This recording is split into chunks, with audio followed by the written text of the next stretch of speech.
On August 1st this year, I had the honor of being named the new Dean of the Argyll School of Business and Economics here at Chapman. What a gem this place is.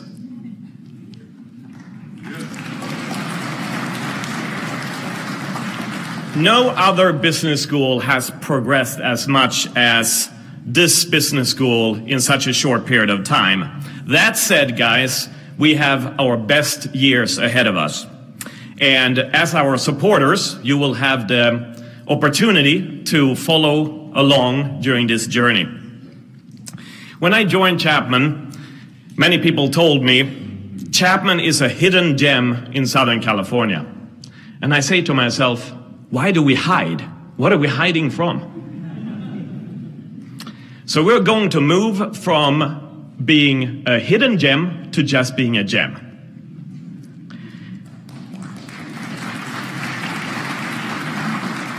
I think everyone who has visited Chapman, they are impressed what we have here, our buildings, the beautiful facilities, our commitment to diversity, our engagement and energy among our students.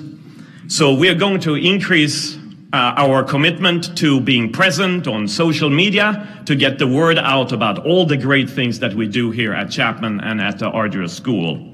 For example, did you know that this past summer we hosted the Shadow Open Market Committee here at Chapman, and the president of the Federal Reserve in San Francisco, Mary Daly, was the keynote speaker.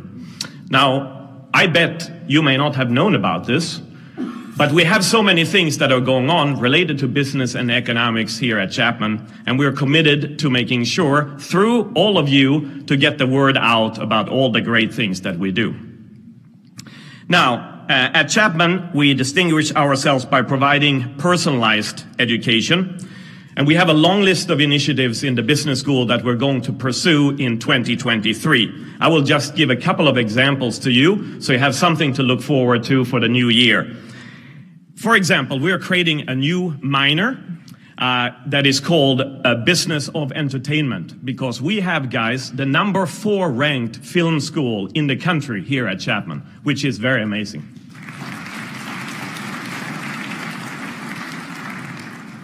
So this will enable us to create more jobs for our students in Hollywood and beyond. And we're also making our MBA program STEM certified. That means that we're increasing our commitment to engineering and to science. That's good for our students because they will get higher paid jobs and better opportunities to work. We will relaunch our program on Wall Street. We will take our students to New York, 20 students, sophomores, to New York City to meet Wall Street professionals for 1 week to try to create a stronger bridgehead in New York City on Wall Street.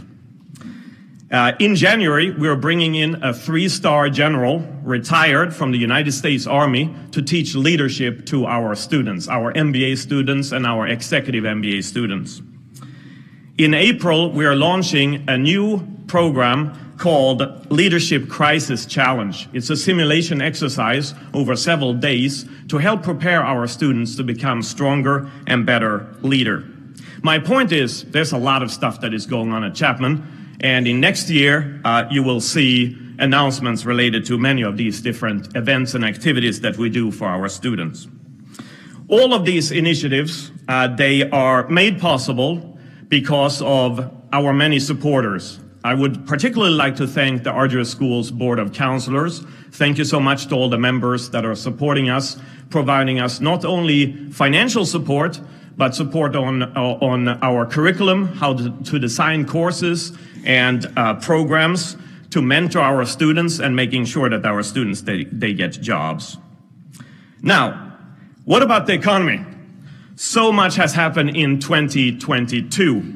We have had gas prices that have been going up. We have had interest rates that have been going up. We have had inflation that has been going up. And we have had very dramatic world events. So what does all of this mean for the future, for 2023? And the obvious place to go to learn about that is, of course, here at Chapman, and to listen to our presenters. That is going to be President Emeritus, Dr. Jim Doty, and Professor Fadel Lawandi, who is our Director of the Hoag Center for Real Estate and Finance. But before we get started, I need to recognize the tremendous support that we have had from our title sponsor, Bank of America. So thank you for supporting this event, and let's watch a brief video together. Thank you, Bank of America. What should you expect from a financial partner? Perhaps a partner who anticipates and delivers what you need before you need it. Or an advocate who is committed to delivering the tools and solutions to make your business easier, more secure, and more efficient. Or a team of trailblazers whose patented technologies can take you to the edge of what's next.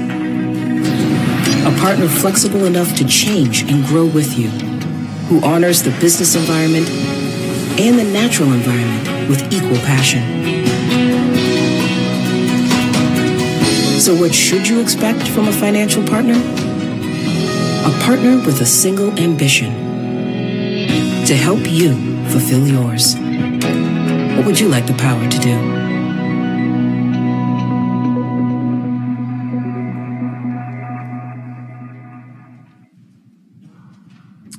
Please join me in welcoming Alan Staff, Bank of America Market President for Orange County and Region Executive for Commercial Real Estate Banking, and an amazing member of the Argyros School of Board of Advisors, responsible for delivering full banking services to real estate clients in the central and western regions of the United States. Alan has 30 years of experience with Bank of America's Commercial Real Estate Banking Group. It is with great pleasure for me to introduce to you Mr. Alan Staff.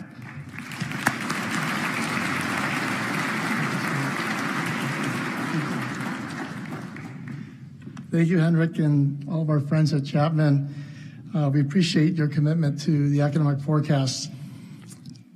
These past few years, we faced a lot of difficulties, and we've been resilient, all of us. We've been inspired in new ways to rise and address these difficulties.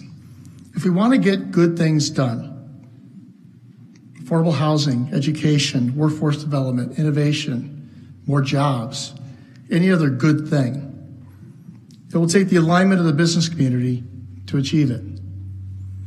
We can approach these challenges as opportunities to improve, collaborate, and innovate and make lasting, positive change. To quote our CEO, capitalism can solve these problems. And if we don't aim capitalism at them, they are not going to get solved. Our company, along with Chapman and many of you, are part of business-led volunteer groups working together to deliver progress on these issues here, locally in Orange County. At Bank of America, we are committed to upskilling and reskilling our teammates and believe in meeting our employees where they are today. We're providing resources to help them plan and enjoy a long and successful career through our internal academy and by leveraging our local colleges and universities like Chapman.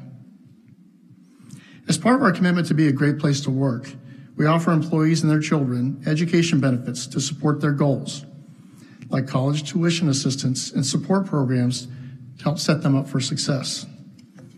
We understand that our success is a reflection of our customers, our teammates, our shareholders, and our community's strength. This is why we believe in the genius of the and, profits and purpose. We can do both. And so we will continue to innovate and deliver in ways that build a stronger Orange County. For over 40 years, we've partnered with Chapman, who is an institutional model for innovation and building stronger communities for everyone. Chapman continues to invest in their students by providing a personalized education to allow their students to connect with faculty and the community to keep students engaged in the larger world. Chapman takes an innovative approach to its curriculum, its faculty, and technology, and was named one of 2 most innovative universities in the West by U.S. News and World Report. Speaking of innovative faculty and research, Chapman demonstrates the genius of the and by engaging the community and sharing the results of their best-in-class economic research. To deliver the forecast, please join me in welcoming to the stage my friend, Dr. Jim Doty. Thanks, Alan. Thanks very much. Thank you, Alan, and thank you for that the long partnership between Chapman University and Bank of America goes all the way back to the time when A.P. Giannini and our C.C. Chapman were business partners and friends. It's great to see such a crowd out there. Hello to the thousands out there watching via Zoom, and it's great to have all of your support. I would like to begin by talking about our forecast accuracy. Every 2 years, we compare Chapman's forecast to the blue chip forecasts that are included in a periodical that came out in 2004. That's why we date this competition from 2004 on. So the 45 years we've been forecasting. I did that one 45 years ago, back in 1970. I was 31 years old. I was about this tall. And roughly over the last 20 years, from 2004 to 2021, this is hot off the press, looking at the mean error, the smaller the mean error, the better.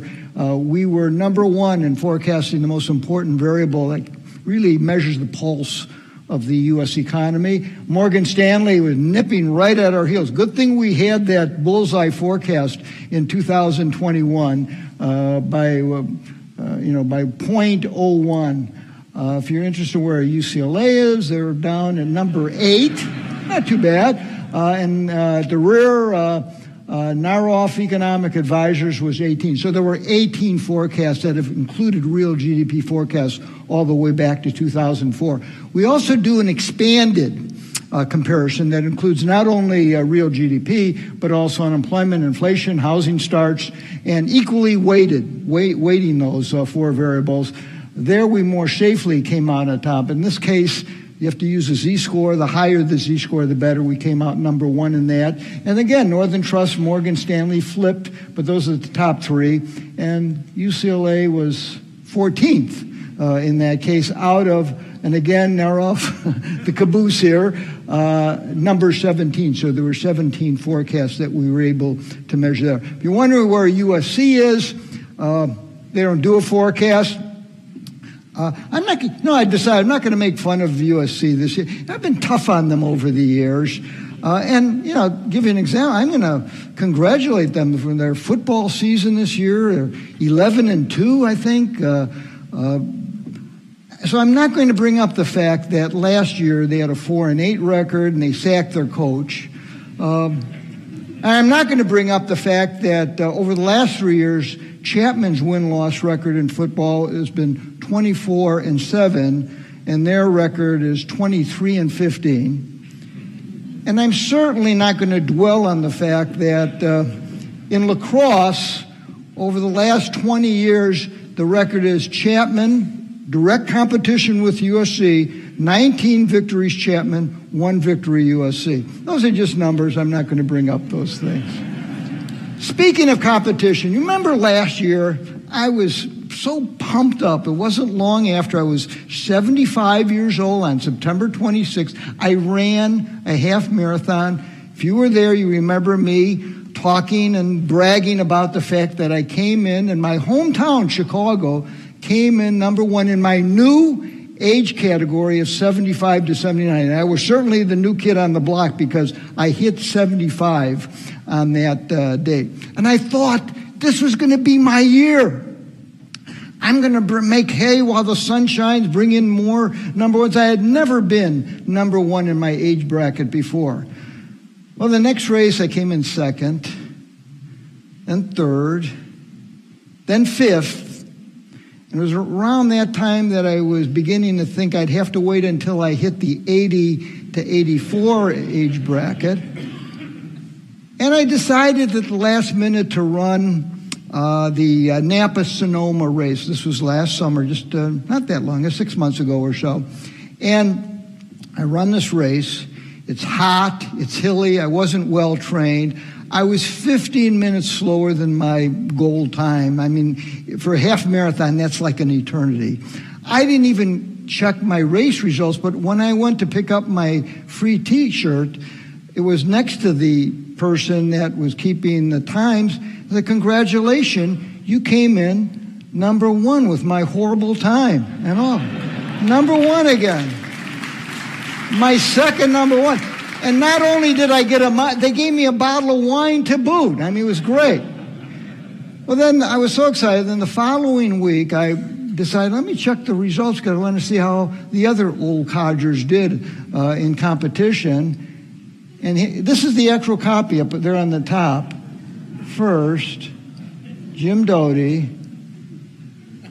Turns out I was the only one in my age bracket.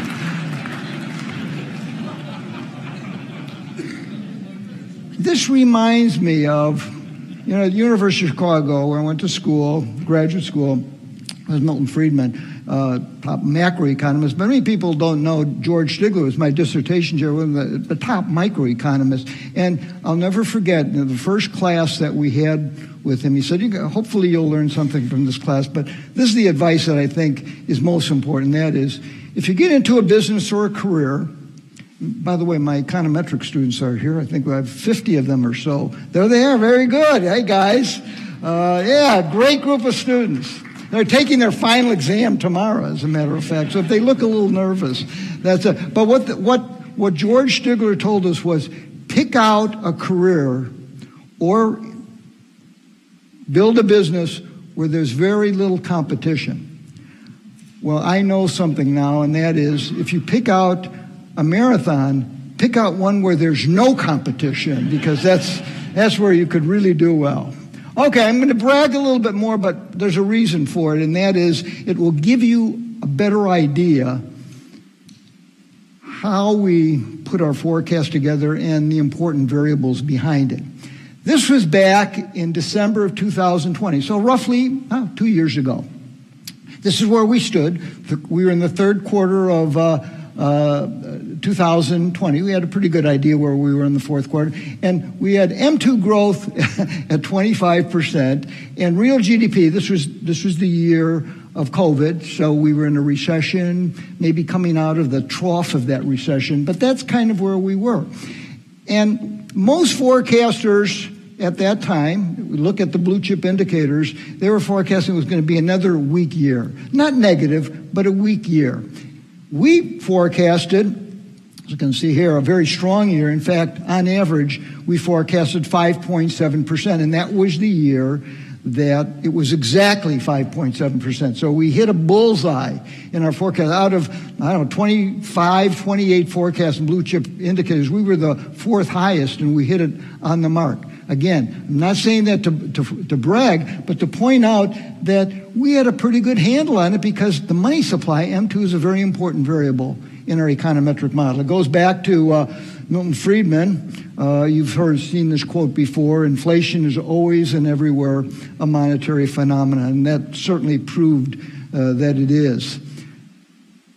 I've often envied that Professor Friedman has this well-known statement. I thought, and I hope he wouldn't, I don't think he would mind this, because I'm now coming up with what I'd like to call the Doty corollary that borrows from this. So my statement is, disinflation is always and everywhere a monetary phenomenon. By the way, when Dorothy Farrell, my associate, put these together and put these photos, I looked at it and you know how they say that people's dogs begin to look like them after a while? Yeah, I mean, it's true. I think you see an Afghan dog, it looks just like the person who owns it. I think I'm beginning to look like Milton Friedman after all this time. But I'm talking now about disinflation. I just showed you that right after we did that December forecast on real GDP, 5.7, 6 months later at the update forecast, we forecasted that inflation was going to take off and it's going to be close to double-digit rates. And that was during the time when Jerry Powell was still talking about transitory. Well, 6 months later, he said, we're going to take transitory out of our vocabulary because monetarism and inflation certainly was a monetary phenomenon. You haven't even heard about the new monetarism ever since then. Monetarism rules the day again. But that was about inflation. I'd like to point out that disinflation, a drop in inflation, is also related to the money supply, as you can see here. Now, this is, note, 1973, 74, 75. I'm going to go back to this recession and use it as a touch point because in many respects that recession is very similar to the characteristics that we appear to be experiencing. But I'm just using one recession as an example. Please know we've evaluated all of them, and they're all kind of similar in many respects. But I can't go through every one, so this is the one I'm going to use as a test case. Anyway, 73, 74, 75, that was a period when M2 growth, after reaching 11.2, not 25%, but 11.2, started to decline. Money supply declined over a long period, while the CPI continued to go up. And it wasn't until 17 months later that inflation finally peaked in response. Still a monetary phenomenon. It just took a long time before that drop in the money supply had an impact. Now, we analyzed this for all of the 8 recessions since 1960. And the average lag between the time that the money supply peaked and started dropping and prices peaked is 16 months. So this is very close. The 17 months is close to the average for 8 other recessions. Well, here's where we are now, 2019-20. There's the 26.7% that it hit, I guess, in January of 2021. And if we apply the average of 16 months, it would bring us to June of 2022 as the peak, the cyclical peak in inflation. And it appears that's exactly what's happening. Back in June it was 9, and since then it's been slowly declining. In fact, today the CPI just came out, and it's now, I believe, it was 7.1%. So it's dropped from around 9.1 to 7.1 in the span of 6 months, slowly. And the Fed, I don't think, is going to be happy until it hits 2.5%, 3, preferably even 2%. So there's still a ways to go. But when you think about it, I'm here to tell you that those who still think inflation is going to go up to, 15, 20% like it did in the mid-70s, that ain't going to happen. Given where money supply is, we reached a peak and it's dropping. So you have we have disinflation, but at the same time we have pretty good consumer spending. Real GDP, last couple of quarters have been fine. Unemployment is low. In fact, if you look at it, here's from 21.3 to 22.3. If you look at consumption, unemployment, real GDP, kind of in the 0 to 5% range, pretty good. Well, with disinflation, with this, everything seems hunky-dory. But if you look back at 72 to 73, before that 1974-75 recession, the same thing. It was like the calm before the storm. There was nothing to indicate here. There was nothing to indicate that 6 months later, we'd be in a pretty deep recession. Everything seemed fine. And inflation there was disinflation going on. It's like right now we are following that script to a T. But storm clouds are forming. Things have happened that give us pause for concern. And I can go through all of them. I don't have the time, so I'm going to take the most important, and that is the spread, which I think is the most reliable indicator of the potential for a future recession. That spread, and the one I like, and the one we have seen in our modeling to be most consistent in terms of predicting those 8 recessions since 1960 is the difference between the 10-year bond rate, which is usually higher than the federal funds rate, which tracks the 90-day T-bill rate very closely. That difference is usually positive. But whenever it turns negative, see, you see that 0 point here, whenever it falls below 0, those gray bars are recessions. And on average, in this case, it's not 16 months, it's 6 months. The average length of time between the time that this spread turns negative and the beginning of recession is 6 months. Now let's magnify the 74-75 recession that we've been using as a test case. So we magnify that period. Here's what's going on. Federal funds rate, as you can see, is increasing sharply. The 10-year T-bond increasing a little bit, but kind of flat. And as soon as that federal funds rate went over the 10-year T-bond rate, the spread, the difference between the two turned 0 and then turned negative, and then 6 months later, we're in a recession. Why? This is not the stuff of sunspot theories. There's a reason, there's an explanation, and basically it's this. The federal funds rate is a policy-driven rate. The Fed is fighting an inflation. At this point in time, lower down in priority is what's going on to the overall economy, jobs, unemployment. Much more important is that disinflation number, what happened today in bringing down inflation back down to 2-3%. So that's their primary target. And they're going to keep jacking up that rate until it gets close to that, or when they're convinced it's getting down to where they want it to be. The 10-year bond rate is a market rate, more a function of supply and demand. And as the market begins to decline in the face of this higher federal funds rate, as interest rates go up, and demand begins to decline for loans because of a weaker economy, piling up inventories and so on, the 10-year rate begins to stabilize. Could even drop, but certainly not grow at the same rate as the federal funds rate. And let's look at what's going on now. It's like a repeat. It's like a mirror image of what happened back then. And you can look at any recession, and it's a very similar kind of situation in terms of the patterns that we see going on. This takes us to where we are now, the fourth quarter of 22.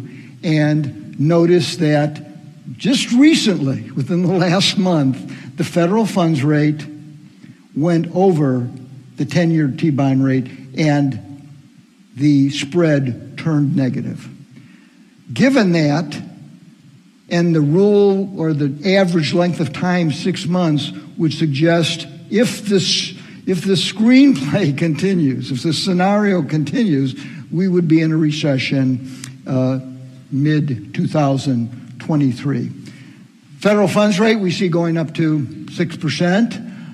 The 10-year bond rate, which is now around 3 and 3.6, I think, flat, somewhere in that area. And if that holds up, that gives us a spread that reaches kind of like the spread that we had, the negative spread of around 3 minus 3 is what we had back in 1974-75. Okay, these are the same graphs I had before. Remember, I showed you that this looks like right now everything looks copacetic. Consumer spending's okay, and unemployment is low. GDP growth the last couple of quarters has been pretty good. It looks like what do we worry about? And there is something to worry about because of the calm before the storm, but it's starting to rain. If you look at residential investment back then, it was declining sharply in the face of all of these other broader macro variables that weren't yet showing very much weakness. In this case, residential investment, actual spending on construction, on single-family, multifamily, condos, all that, sharply negative, even more negative than what happened in 74, 75. So we're already beginning to see that leading indicator going negative. So not only do we have that negative spread in interest rates, we have more evidence piling on that residential investment is going to rear its head in terms of having a negative impact on these variables that up to now have been pretty calm, quiescent. So let's take consumer spending. That's the big gorilla. I mean, consumer spending comprises roughly two-thirds of real GDP.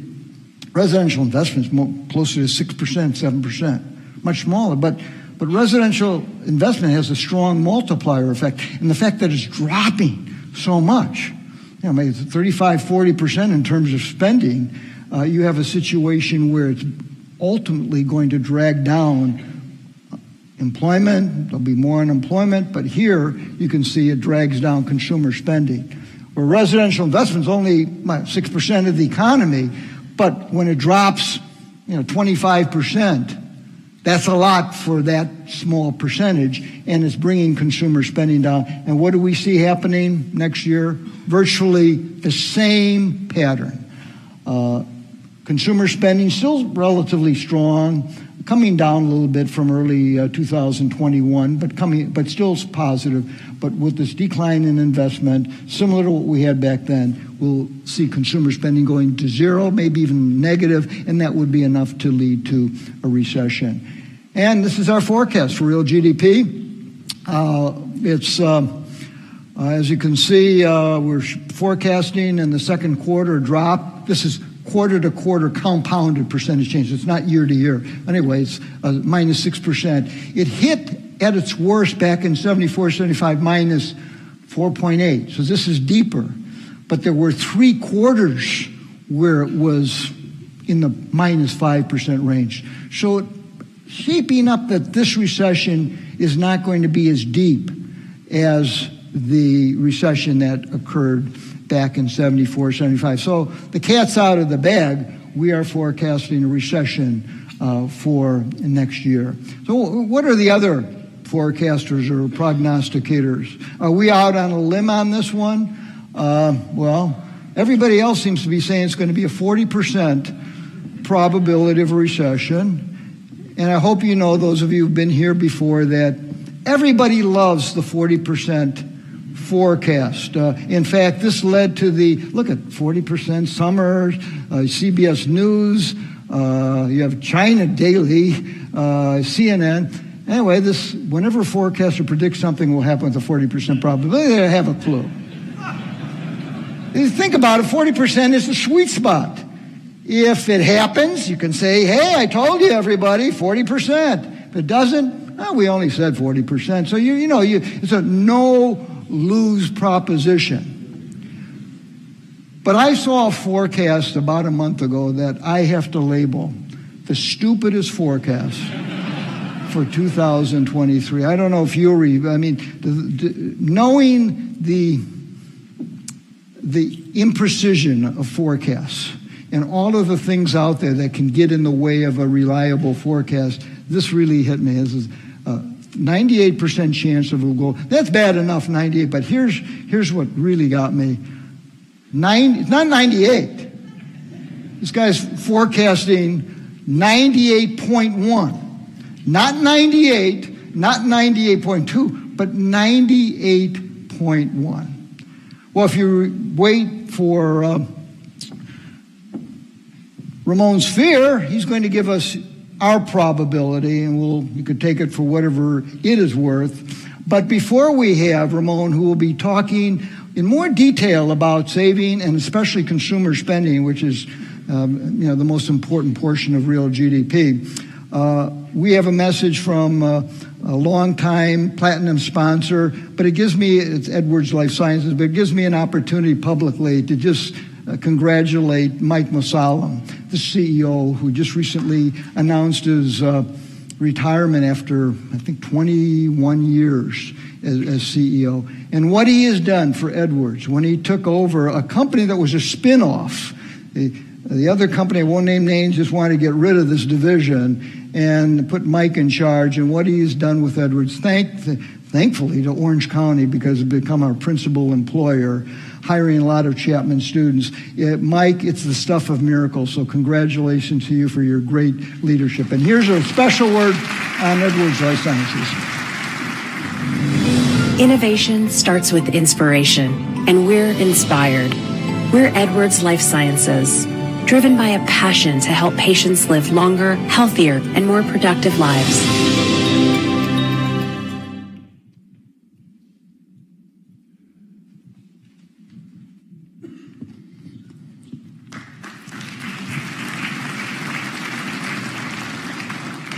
Ladies and gentlemen, good afternoon. I would like to talk a little bit about saving and the saving stock and how they interact with consumption and eventually impact the gross domestic product, which is the value of everything that the nation produces in a quarter or in a year. Personal consumption, personal saving on an annual basis reach a level of $6.4 trillion in April of 2020. That's a huge amount, actually. It's a record much, much higher than any previous value that we ever had before. As we started consuming more, that amount of savings started going down.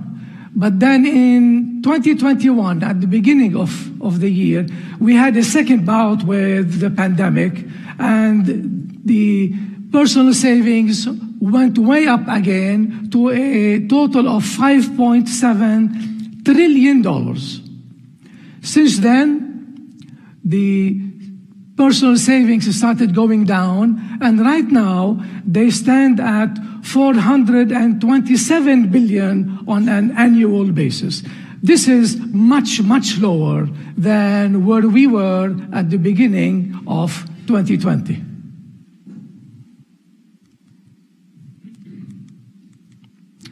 Disposable personal income. It is calculated by subtracting taxes from our personal income. So using disposable income, we consume part of it, we pay some interest, and then we get saving that I mentioned earlier. You notice that the disposable personal income right now is slightly below the trend line. So as far as its impact on real GDP, it is almost neutral compared to the previous quarter, since it's very close to the trend line. If you put together the values in the first slide and the second one and divide one by the other, you get the percentage. In April of 2020, the personal saving rate was 33.8%. That is, we were saving $1 out of every $3 that we have received in income. And that, when we say income, that includes all these checks that we have received from the federal government and all the unemployment compensation benefits that all workers have received from both the state as well as the federal government.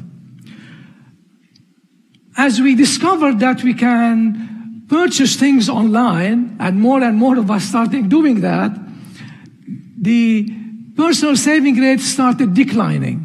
There was a bump again at the beginning of 2021, and then it started going down, and now it stands only at 2.3%.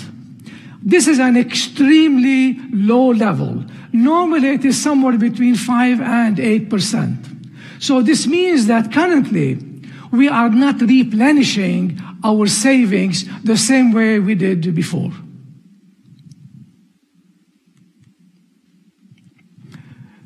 Consumer loans.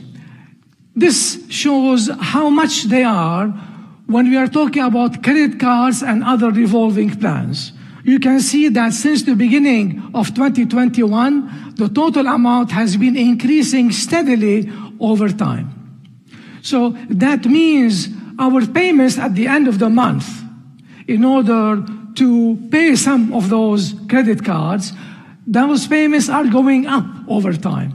Not only that, since interest rates are getting higher and higher every month, that makes our payments even higher.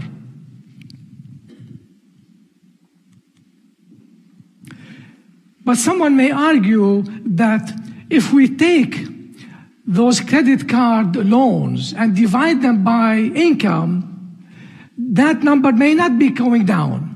Well, you could see that that ratio did go down after the recession, but since then, it has started going up. Now, where we are right now is still slightly below where we were from 2014 to 2019. Slightly below, which means households still have a little more cushion that will take them back to where we used to be in the previous 6 or 7 years. What is the impact of all this on personal consumption? This slide shows real personal consumption expenditures. Real meaning that we have adjusted it for inflation. And I'm not showing the numbers in billions, I am showing it as year-over-year percentage change. That is how much it is in 1 month compared to the same month in the previous year. You can see that in April of 2020, the rate was as low as 15.7%. So we consumed 15.7% less than in April of 2019. Since then, that rate started going up. That percentage change started going up. And it reached a high of 25.5%. Since then, the percentage change has been declining. And now it stands at around 1.8 or 1.9% compared to the same month last year. What I would like to do is get all this information and what's happening to the saving stock and see how GDP will be impacted next year.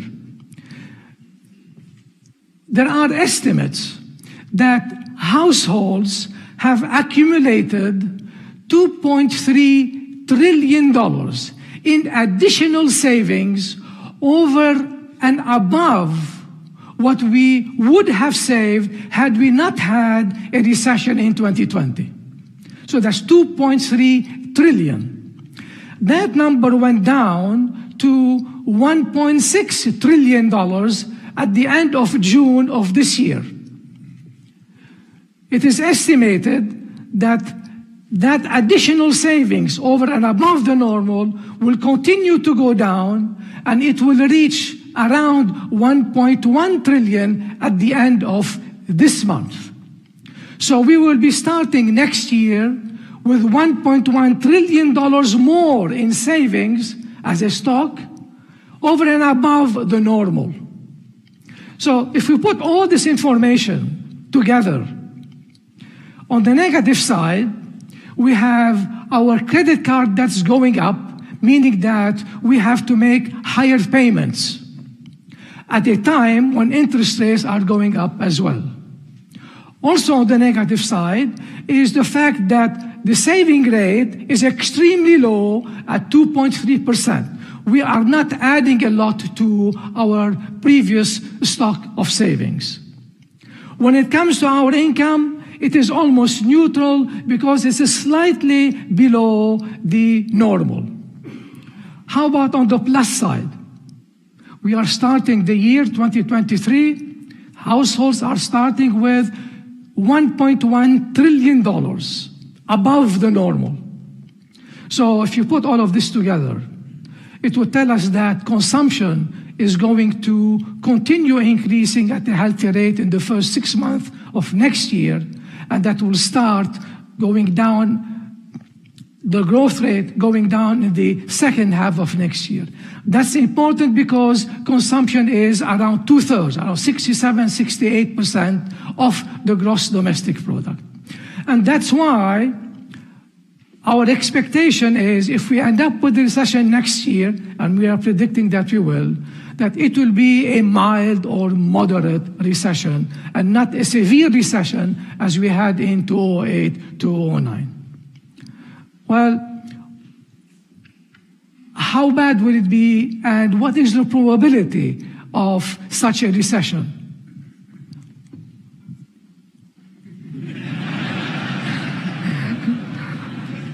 I was not going to let that research firm beat me. So,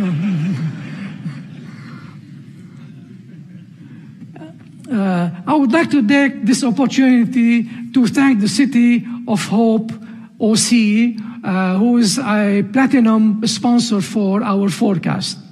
I also would like to thank you all for listening and for supporting our students.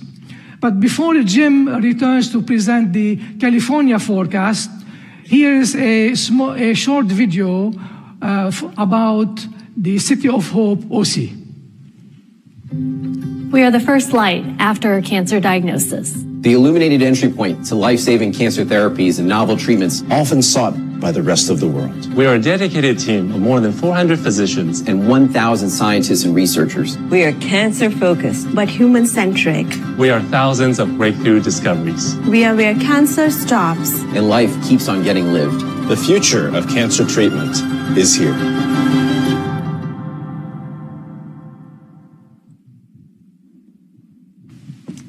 Thank you, City of Hope, and thanks to Annette Walker for her great leadership. I'm so excited about City of Hope, particularly because we have a whole other campus in South County, the Rinker Health Science Campus, where we have our pharmacy school, our physician assistance program, our PT program, our Brain Institute. It goes on, and it's located almost adjacent to City of Hope. And I hope that the proximity will help develop the kind of technology transfer that we simply need to do more and more of in Orange County. Well, let's go on to California forecast. As you can see in this graph, pre-COVID-19, just before COVID hit, we were at almost 18 million, and we're getting very close to that as of the most recent statistic, third quarter of 22. So we've kind of recovered all of those losses, and most of those were in the leisure and hospitality area. But it's been lumpy. If you look at it geographically, that's an overall average for the state. But if you look at it on a county-wide basis, you can see that Riverside and San Bernardino is just an outlier, and it's that kind of rapid growth that explains why we are doing a separate forecast for the Inland Empire next month in January. A lot of what's happened recently in terms of the recovery has occurred in leisure and hospitality. We lost those workers. We've slowly gotten them back. And that's happened to a certain extent in other sectors as well. But I think the most important sector relating to the long-run viability and health and well-being and prosperity of an urban region is this Chapman UCI Innovation Index. Ken Murphy from UCI is part of a Chapman research team, and we have the most extensive data bank that we've developed that covers 50 different MSAs around the nation that we track in terms of establishments, the number of new jobs, new companies, and wage rates as well. We put them all together in an index. And what it tracks is what we call advanced industries, which goes beyond just simply technology. In addition to the usual tech that the Silicon Valley is known for, those firms that are innovative, hire STEM graduates, do a lot in the way of research and development, include defense firms, include aerospace, medical products like Edwards Life Sciences, pharmaceuticals, goes on and on. But on average, if you put those advanced industries together, their salaries double the median salary for all other jobs. If you look at, again, we're looking at California. I'll touch upon Orange County in a moment, but California compared to Texas and Florida over the COVID period. Interestingly, while overall employment didn't grow over this period, advanced industries do well even in a down market, and I'm going to venture to guess even in a recession. So they're growing. But in California, they're growing 2.5% versus 3.8% in Texas, 4.3% in Florida. I like, as a leading indicator, that I think is even more important because it is a leading indicator, is the growth in establishments. These are advanced industries, but these are new companies locating in the area. Not a firm like Edwards hiring more people, but the number of new companies. And that's a leading indicator for future job growth in this high value-added sector. And as you can see, the difference is even greater. California 6.8, Texas 19.4, Florida almost 25%. Well, why? Why is that? Some say maybe high housing prices, but we've studied that, and while that explains some of it, really a very small part of it. We have found, and other studies reinforced here, that California's relatively high state and local taxes. Ranking, right now we rank 49th, the only state, or second, if you go in that order, in terms of highest tax states. New Jersey is number 1, we're 2, New York is number 3. So what we did was we took the top 30 MSAs, metropolitan statistical areas, top 30 in the nation, not just Florida, Texas, California, top 30 in the nation. We tracked 50, but we wanted to get those that are slightly larger than average. We took those 30 and we took the 10 that are in the top 10 tax states, the middle, and the lowest. And here's what we came up with. The lowest tax states had an average 3% increase. The middle tax states 1.8, and the highest tax states, of course, California, and on our various MSAs, San Diego, Santa Clara, San Francisco, LA, 0.7%. Again, in establishments that I think arguably is even more important for the long run, it's 24, 7, 19, and 8.1. The consistency of that. You'll see it not only in a bar chart like this, but also you'll see it in an econometric study where if you just run a regression equation, you put tax in the equation. So taxes really matter. And what is so discouraging is that while it's clear they matter, it seems like our state government and the governor, they seem oblivious to it. Here's our governor. I love this photo, kind of a classic deer in the headlights photo. And this is an article from he visited Texas a few months ago, I guess in September. And here's his quote. "With all due respect to those conservative governors out there, Greg Abbott and others, they're as dumb as they want to be." Newsom said, "They're doubling down on stupid, and we will not follow their path. We're going in a completely different direction." Well, as just pointed out, they are definitely going in a completely different direction.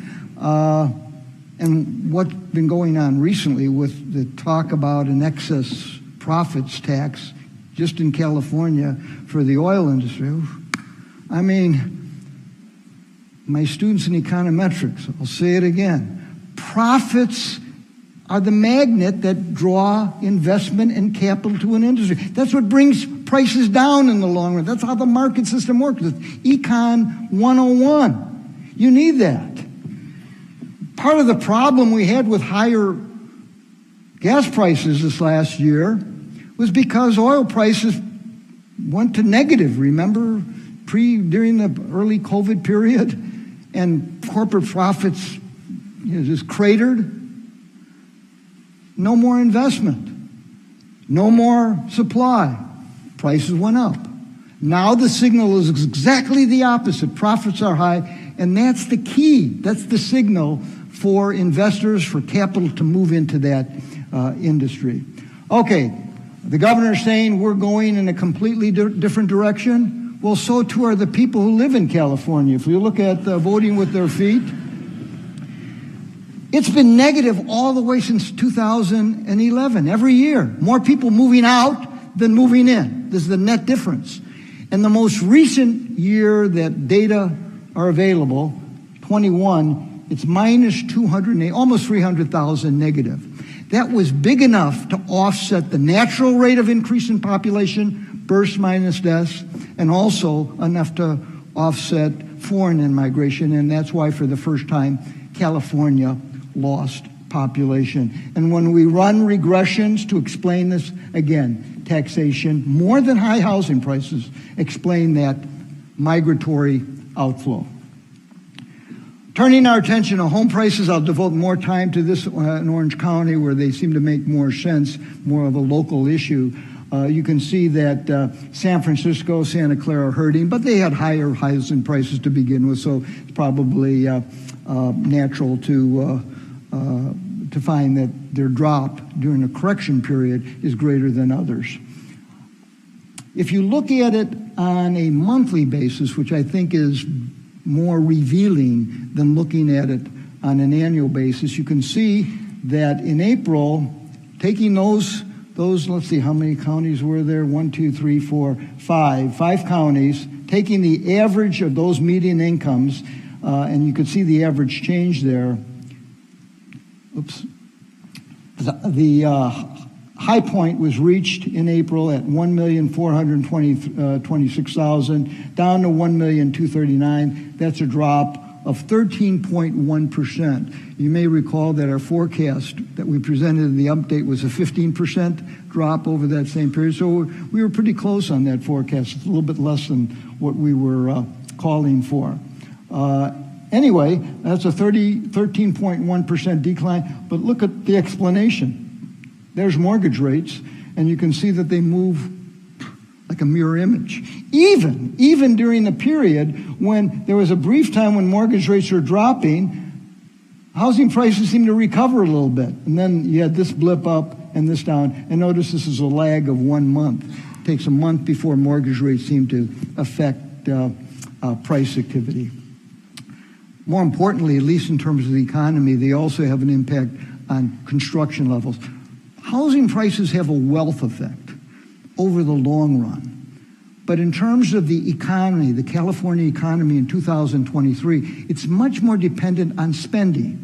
And spending is on the actual construction side, not resales, not housing prices, but the breaking ground on new homes, residential development, office development, commercial development, and again, we see an inverse relationship between mortgage rates and residential investment. Here, when mortgage rates went up from 3.9 to 4.8 between 18 and 19, you saw a big drop in residential permit activity. Then when mortgage rates had this long decline from 4.8 to 2.9, you had a big increase in construction, and then recently this increase from 2.9 to 7.2 brought down to the point where our forecast in 23 calls for a 40% plus drop in permit activity. You can see that here. Here's residential. This is not dollars. These are actual permit numbers, pulling permits, the number of units. And you can see that we're forecasting they're going to drop from 129 to 88. That's a drop of 31%. And in dollars, it's even greater, that 40% figure that I just showed you. That drop, by the way, if you take that 31% in permits, in terms of valuation, that is roughly $20 billion, which may not seem a whole lot. But when you take that $20 billion as the first round, and then the industry, the broad-based industry that serves real estate, you can see that there's a very strong multiplier effect, and that share of the economy of 6% is magnified over time. And as I said before, that ultimately spreads and leads to declines in other types of spending, including consumer spending. Before I end on California, I'd like to touch upon the state coffers. There's an article in your review that gets into this in much more detail. It's a publication from the Orange County Business Journal, which we have a monthly article in it, and that reprint is in your review. But I'm going to summarize it because there are a couple of things in that I want to point out to you. One is just, those of you who have any accounting background, I mean, this absolutely makes no sense. What they do, the way they do the accounting, the state government level for the general fund, is they take the prior year surplus or deficit and they include it in the next year's. It's like a corporation that took its profits and stuck those profits in the next year's P&L. I mean, it makes no sense. Now, this is not just a gripe of someone who loves accounting. I had a major in accounting when I was an undergraduate, including economics, and, you get instilled with the beauty of the science. It's not about that. It's just that it has negative ramifications, namely this: that surplus that they included in the 2022-23 budget year was because of COVID relief payments on the part of the federal government, kind of one-time payments. They're taking those one-time payments, that surplus, sticking it in, and that's part of revenues, the 242 with expenditures, that comes out to a projected $8 billion surplus. A couple things have happened since that happened. First of all, that $8 billion surplus has been frittered away. And next year, we're not going to get that prior year balance. At best, it'll be break even, which off the time, right at the starting gate, we're behind the eight ball by $22 billion. That's why it's a problem. When you do bad accounting, you get bad budgeting, bad policy making decisions. So this came out in the Orange County Business Journal a few months ago. 1 month later, the legislative analyst comes out and it projects, not surprisingly, hey, you know what? We're finding next year there's going to be a $25 billion deficit. Big surprise. They found out they're not going to get this government funding from the federal government. Whoa, duh. That's obvious. But it also said, interestingly enough, in that same legislative analyst report, which is a nonpartisan body supposedly, they also said that this $25 billion projected deficit, because we're not getting the surplus, does not consider the impact of a possible recession. I'm pointing out there's a possibility of recession next year. And here's what happens whenever there's the two recessions since the year 2000. I didn't have good government data before that, so I couldn't look at it. But two recessionary periods. You have to remember that California has a much higher proportion of its revenue from personal income tax and capital gains tax, roughly 72% from those two sources. In 2000, it was only 50%, but 72% is far higher than other states.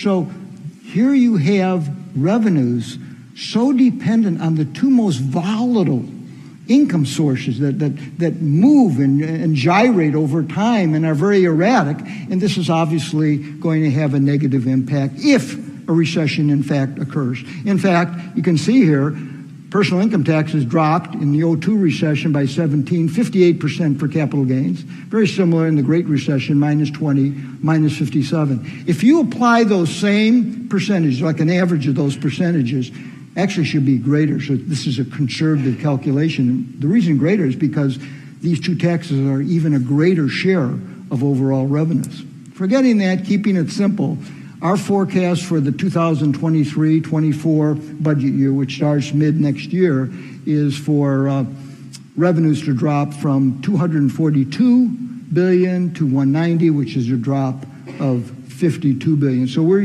see a deficit closer to $50 billion. You read the article, it talks about, what we could do, putting in a reserve fund. But even if we were to do the draconian step of reducing expenditures from 242 to 190 to keep the budget in balance, still, that means that total revenues, even if we were able to drop, it's not going to happen, but pie in the sky, if we were able to get expenditures down to 190 and where it was just 4 years ago at 140, that would be an 8% increase per year. So this would not be certainly a parsimonious policy in terms of spending. Well, before we get into Fidel Lawandi is going to talk about politics and money, and specifically what he's going to be talking about is another article we had in the Orange County Business Journal. I'm looking at Richard Reisman, the publisher, who's here. Another article that came out was our forecast that the Republicans in the midterm elections would gain 44 seats. Well, it turned out to be 9. At least they barely won a majority, but obviously we were way off. Now, if we were right on target, I'd be up here blabbing forever, lauding our forecast accuracy, telling you how we did so well. But it was a bad miscall. So I'm going to let Fidel Lawandi explain it. Because I'm blaming it all on him, my co-author. But before that, we have a message from another media company that has become a major national media company with larger circulation papers, and the headquarters for California is right here in Orange County under the leadership of Seema Karami. And this is a message from Epoch Times, and you can, right after that, Fidel will be out here to tell you what went wrong. And now, could we hear from Epoch Times? The Epoch Times, the fastest growing newspaper in America.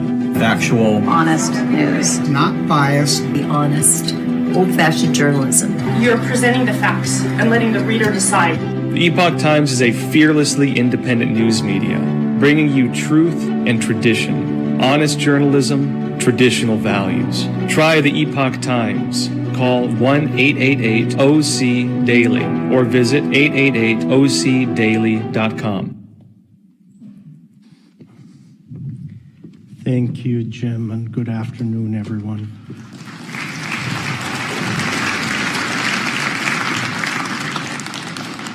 Gotta tell you, days like this is when I'm very thankful that my parents raised me not to talk about politics or money in public. Because nothing goes wrong when you hand me a microphone and I talk to a crowd in public about politics. So let's see how it goes. So it's no news to you that back in October, we had this lovely article talking about our model, and we had actually forecasted that we would have a gain for the GOP party of 44 seats, and turned out a little bit different. So looks like it's going to end up being 222 to 213, with the Republicans having majority. I think that's Maine 13 right there, is going to turn dark blue from light blue, and then Colorado 12 will turn red, and then the map will be completed. Now, we think that from an economic factors, if we just look at the economic factors, the trend was heading our way. All right? When we kind of parse down the numbers, we see that Republican House candidates gained about 2.5 million additional votes. 2.5 million additional votes. 75 non-incumbent houses, they won about 41 of them, flipped 18 to the Democrats, flipping 9. Competitive, or gotten more competitive right there, 40 seats have gotten more competitive, moving more towards the Republicans compared to the 10 that are moving more towards the Democratic Party. 10 of them are here in California, and I think it might have to do with those 280,000 people that left in their party affiliation. So where did we go wrong? Where we went wrong is we did not account for the fact that we had two types of Republican voters, not just one type, which what we historically have had. And a great place for us to kind of identify that is actually Alaska. Alaska is where we're able to identify that it was a candidate issue or a quality of candidate or type of candidate than it is a model issue. So in Canada, did I say Canada? Sorry, in Alaska. So, yeah, the problem is in Canada. In Alaska, it's a popularity contest. So you have a Republican governor, 2 Republican senators, and 1 House representative. You would assume that 1 House representative would be a Republican. But that didn't happen. Why? Because their election system that they just started this year is a popularity contest. It's one of those things where you don't just, vote for one person. It's like, who's your favorite child? Well, if I'm going to have to pick one, it's that one. In Alaska, you got to rank them. You got to say who's your first favorite, who's your second favorite, who's your third favorite, who's your fourth favorite, and on and on and on. And when we see what happened, is no one got a 50% vote. You have to get 50% vote for you to win. What we see is that the Republican candidate runs about 48.77%, short of that 50%. And then the two Republican candidate, Sarah Palin, non-traditional conservative, 25.74, and Begovich with 23.34. And if you combine those, that's actually greater than the Democratic vote. So what happens is having two Republican votes split the voters. So what you do in Alaska, which tonight we're calling Canada,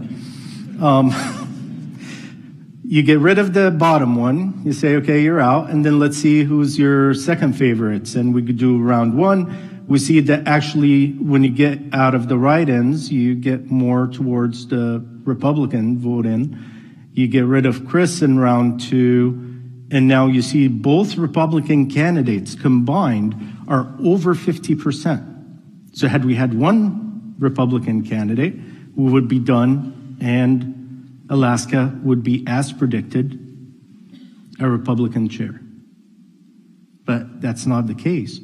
And then when we get to round three, once we get rid of the traditional, or what would some consider a traditional conservative candidate, those votes, 25% of them actually say, if I have the option between Sarah Palin or the Democratic candidate, I'll vote Democratic.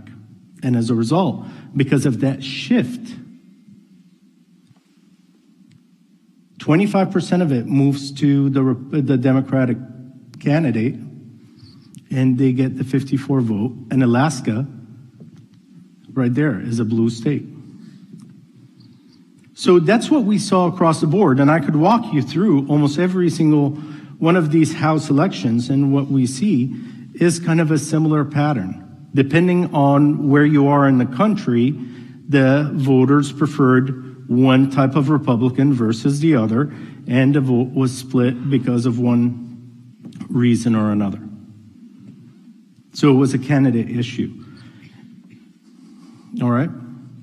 So that's what went wrong. The good news is that it wraps up our 2 years of, well, I don't know if it's good news or not, but it wraps up our 2 years of just having a single party running all branches of government, the House, the Senate, and the White House. And it, from my perspective, it's not greatest news because on average, it's not a higher return for the markets. Definitely during the last couple of years, we average about 6.2. The first year was a good year for the market, and this year, it's been okay, I think. Yeah, kind of. It's been a rough year for all of us, right? So as a result, it kind of drops us, and now we're moved to the Democratic White House and Senate, and then the House Republican, which means that on average, historically, the base case is 13.8. But despite the fact that the market is having a hard time this year, the Dodi Lawandi distressed debt short fund has done very, very well. If you remember, we introduced that to you in June, and that was Gemini's selection of companies with distressed debt and how they're going to perform in this economy. And we are happy to report that they're down 46%, which means if you shorted it, as we had suggested, it's a 93.3% return for the year. So if you're wondering what Gemini do when we got nothing else to do, This is the kind of stuff that we come up with. We haven't found a sponsor for this yet, so any financial institution that would like to sponsor our index, it's available for licensing. Where do we need to get our endowment, Harold? Just send a check to Harold. Or Matt. Is Matt here today? Where's Matt? No Matt Parlow? All right. Send a check to Matt or Harold, okay? All right. So where we're going to go, if you believe what Jim has shared with you, and I don't see any reason why you shouldn't, we're expecting that the economy is going to get into a recession somewhere midway next year, which, by the way, I have my separate kind of independent forecast, and it matches his. So I think we're on the money as it relates to that. He shared with you back in June that typically the market continues to decline, and it reaches that bottom, if you will, around kind of the midpoint of the recession. So if you believe that, we're going to continue to see the market decline. You know, you're going to have some happy days like today, but that's going to be short and far in between, because what's going to happen is we're going to see that the market volatility, instead of moving based on what we're hoping the Fed will or will not do, the market is going to start accepting the reality of the poor earning numbers and the less performance from the corporations. So economic performance is going to actually kind of overwhelm the euphoria that we may get or not get from the Federal Reserve slowing down their increase of interest rates or whatnot. So we're looking at a bottom somewhere, you know, this is historical numbers. So the bottom is typically midway. So if you believe that, you know, first down quarter is second quarter, the second down quarter is the third quarter, then we would be looking at a bottom for the stock market somewhere in the June, July timeframe. All right. Now, the good news is that we can't time the bottom. Like, we're sitting here and we're talking about the possibility of mid-year, but it's not a guarantee, and we don't think that we have a crystal ball, so we might be off. So what should we be doing right now? Right now, the market has been down enough and has taken a beating for the majority of the year. And stocks have become more attractive. Not all of them, but some are now at a very attractive price, or maybe getting close to an attractive price. So some of the stuff that we're doing is we're looking at, what are these stocks selling for? What are these companies doing? Are they performing? How are they holding up? Can they make it through the recession? And if we could answer some of these questions in a affirmative manner, and their price is very attractive, then we're ready to go, and we'll pick up these. There's also opportunities in the fixed income world. So I'm not a bond guy, don't get me wrong. You know, bonds are fun and everything else, but that's not where my thrill is. But there are opportunities there. And we should be exploring them as well, because if you think about it, if we started off the year, if you're going to buy a 30-year treasury, you're getting 2% on your money. From now until April 2023, you could go get a savings bond at a 6.89% fixed for the next 30 years. 7% guaranteed by the federal government, well, a little under 7% guaranteed by the federal government for the next 30 years. It's not perfect for everybody, and it's not the right thing for everybody. But for someone, 7% guaranteed from the federal government is a good rate compared to the 2% that we started off the year with. So despite the fact that we might be looking at a continuing declining market and whatnot, there are opportunities in the world of equities, and there are opportunities in the world of fixed income that we should be exploring. So what do we think? You're going to continue to have volatility in the stock market. You're going to continue to have that downward trend overall in the market until we reach that bottom or midway through the recession. So for short-term investments, you have to be cautious. We're definitely cautious for any short-term investment needs, because we can't count on that volatility and where we're going to end up. But long-term, We're still looking at opportunities in the stock market for quality companies. We're looking for opportunities definitely in the fixed income world, given the high returns that they're offering right now. On down days, today is not one of them. Tomorrow we'll see, depending on what the Fed comes out with. But on down days, it's a great time to find that list of companies that you really, really like. And as long as the company has solid financials, a clear long-term growth potential, and a good valuation, it's a great opportunity to pick up those companies, because that's what the private equity and the venture capital firms are doing out there with similar private companies. All right? With that, I will turn it over back to Dr. Doty for the Orange County forecast and anything else that he wants to blame me for. Thanks, Fidel. Just counting my econometric students to make sure they're still all here to get their 5 points. Is Jim Burra here? I saw him before. Jim, I was talking before about accounting, how I love accounting, and it was very important, obviously, when I was serving the university as president. And recently, Jim and Kay Burra gave a endowed chair in accounting and made possible to give that endowed professorship to Hank Adler. It was the kind of accounting professor that I wish I had when I was an undergraduate, but it wouldn't have been possible to honor him if we didn't have Jim and Kay Burra's generosity. Jim, please stand up. Thank you for your generosity. It means a lot.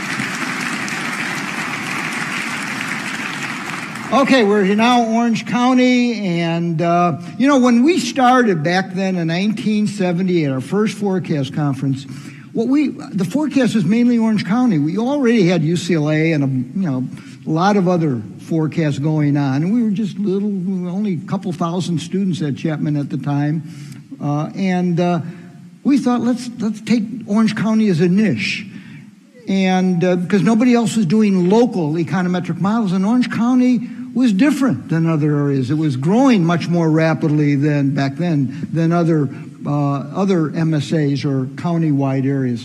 But if you take the last 5 years here and look at California and Orange County, it looks like it's almost the same as California. So why cover Orange County if it's moving like California? Well, if you read between the lines or look more closely, you can see that it's similar, but Orange County is going a little bit lower. And if you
Orange County, you have to go to 22, and again, San Diego, a county with similar socio-economic characteristics as Orange County, about the same size, same housing prices, and so on. It's growing more rapidly, quite a bit, 3.5 versus 1.3. But both San Diego and Orange County weighted down, probably because of the state's higher taxes. So this is advanced industry jobs. Recall what I said earlier about establishments, that arguably they are more important because it's a leading indicator. Well, in establishments, Orange County is doing even worse. Out of the 50 MSAs in terms of growth, 7.4%, we rank 39.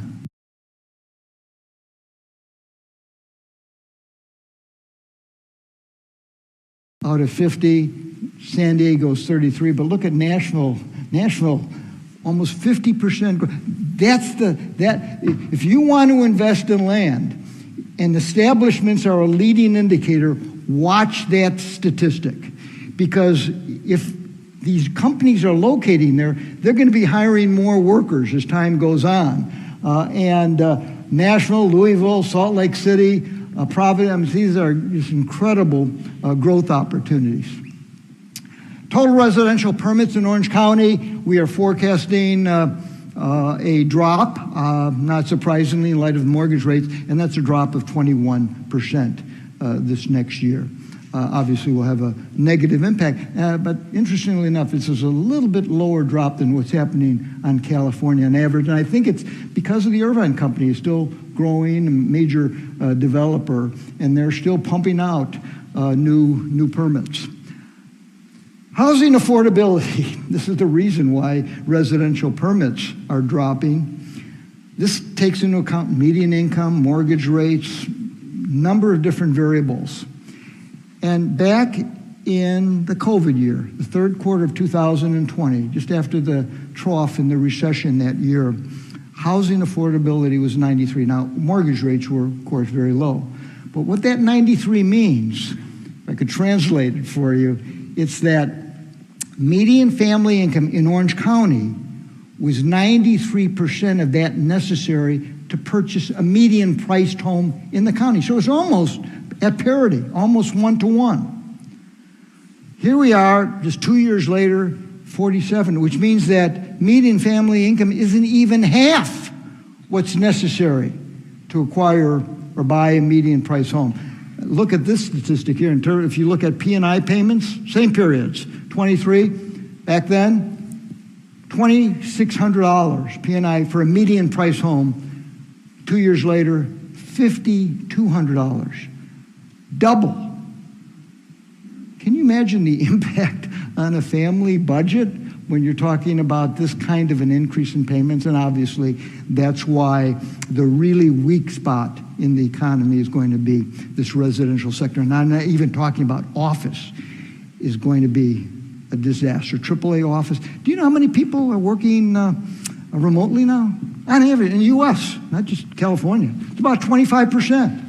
It's a forecast will be 33%. That includes 1 day or more. But even the proportion of total remote is increasing sharply. In California, it's 5% higher than the national average. What do you think is going to happen when these leases are coming up? And businesses have all this excess space because their workers are working remotely. Well, obviously demand's going to go down, and you're already beginning to see the beginning of what's going to be a really tough period. A depression in that industry. Already, on an average basis, the price per square foot from the second to third quarter for office rate dropped from $380 a square foot to $250. Cap rates, I'm not going to give, but cap rates over the same period, second and third quarter, went from 4.5% to 5.5%. 100 basis point increase, let alone what's going to happen in next year. So those of you in that industry, is going to be some tough going if our forecast holds up. Home price appreciation, we're seeing a drop on average from 22 to 23 in Orange County of 7.3%. But more revealing is what is going on a quarterly basis. And here's where you see the peak was back when we had our update forecast. That's when we were forecasting about a 15% drop in prices, which looks like we're right on the money on that one. And it's dropped, as you can see, from $1,087,933, and that's a drop of 14%. But for decision making right now, we've already had some of that drop. So I think it's more important to look at what's happened There's the peak, 1087. I'm just converted a bar chart to a line chart. We're already at 988, which means that if you believe our forecast, there's still about 6% depreciation to go, which basically isn't bad. It would be a lot worse, except for the fact that there are all these homeowners who are sitting on 3.5%, 4%, 2.5% mortgages, don't want to give those up for good reason. So there's not a whole lot of supply coming on the market. Without that supply, prices will be more stable and hold up a whole lot better than permit levels. To see where housing is going, I thought this would be interesting to show since 1990. What's happened if you bought a home in Orange County?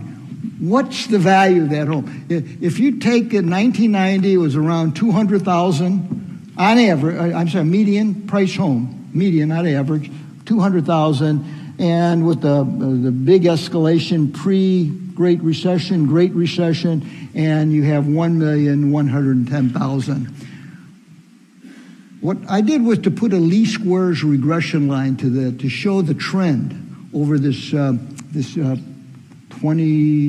to 32 year period, and that's the least squares regression that minimizes the squared deviations from that line. So that's the slope, that's the increase. And you can see the slope is interesting because it shows that in the early 90s, housing prices were above trend, then below, then way over trend pre-recession. This is when, banks and S&Ls and mortgage companies were giving out mortgages by the boatload, not checking credit scores and all of that.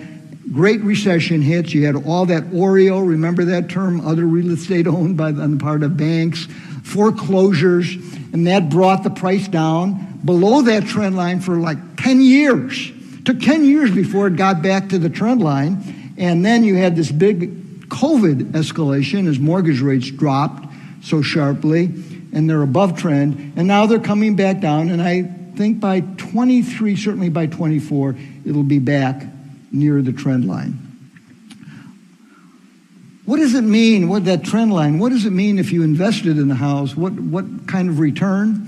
That's given here in the comparative returns. What I did for econometric students, I converted to an index, because when you convert to an index, you can compare different changes in prices. You don't have to worry about the beginning price level. So this is at a zero basis beginning.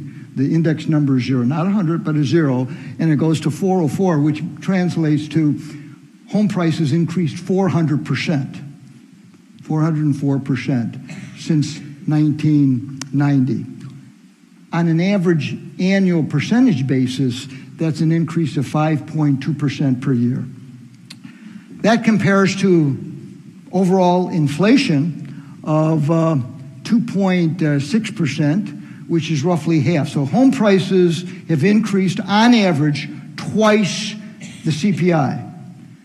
But the real star in all this is the stock market, which has increased almost 11 times, going from 0 to 1077. That's an 8% return over that time.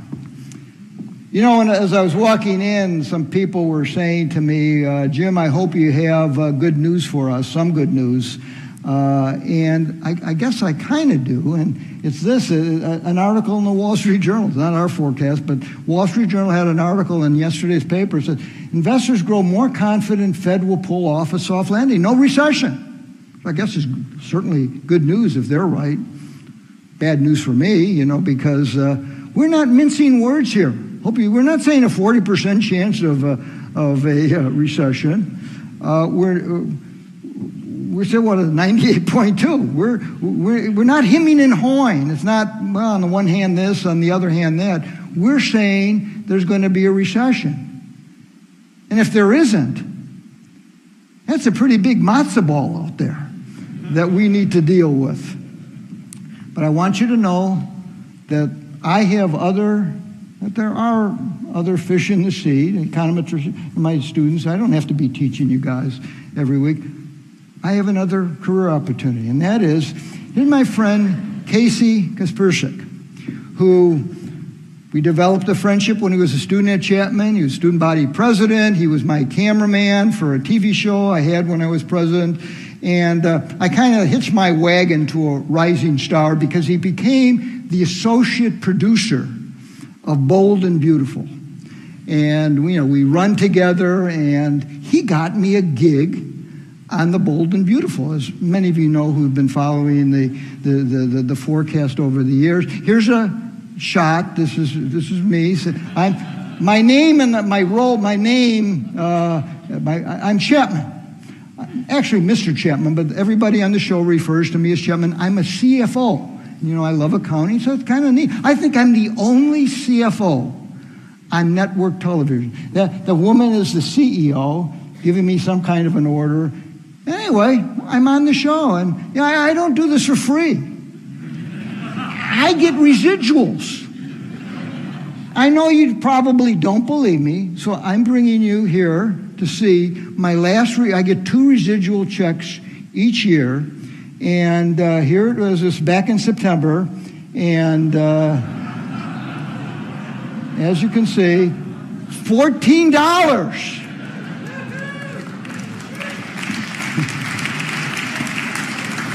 I'm in the Screen Actors Guild. I'm a union member, Okay, if the $14 doesn't cut it as a career opportunity for me, I have another option that I think is a fail-safe option. I'm going to conclude with this. And I have a new mantra for you, and you can borrow it if you want. If you have, for example, make a big mistake and you have that big matzo ball you have to deal with and explain away, here's the new mantra. Blame it on Fidel. Blame it on Fidel. Blame it on Fidel. Just keep saying it. So next June at that update conference, if we're wrong, we're all better off than we thought we'd be, we should be happy, and I'll be happy because I have a great excuse. Ladies and gentlemen, thank you for being here. I want to thank our staff. We couldn't do it without you. I want to thank our students. And, of course, all of our sponsors, especially Bank of America, our platinum sponsors, and we wouldn't be able to do it without them. Ladies and gentlemen, happy holidays. I wish you all a happy, prosperous, and most importantly, healthy new year, and hope to see you at the Update Conference. And right now, we'll see you out front in the Aiken Arts Plaza, where we'll have some wine, toast the new year, and hopefully answer any questions you may have. Thank you all for being here.